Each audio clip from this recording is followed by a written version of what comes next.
ఎంత 8 ఉన్న స్టూడెంట్ యొక్క అబ్జర్వేషన్ ఎంత 8. కాబట్టి మీడియన్ ఏమైంది సార్ అంటే 8 అయింది, 5 కాదు.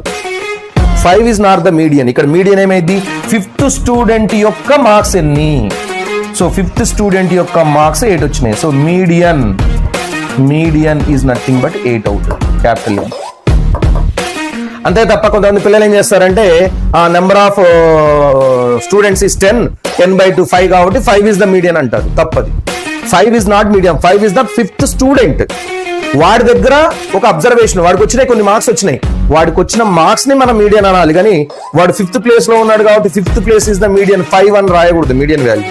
5th ప్లేస్ లో ఒక స్టూడెంట్ ఉన్నాడు, వాడి దగ్గర మీడియన్ ఉంది, వాడి దగ్గర పోయి అడగాలి నీకు ఎన్ని మార్క్స్ వచ్చినాయి అంటే వాడు 8 మార్క్స్ అని చెప్తాడు.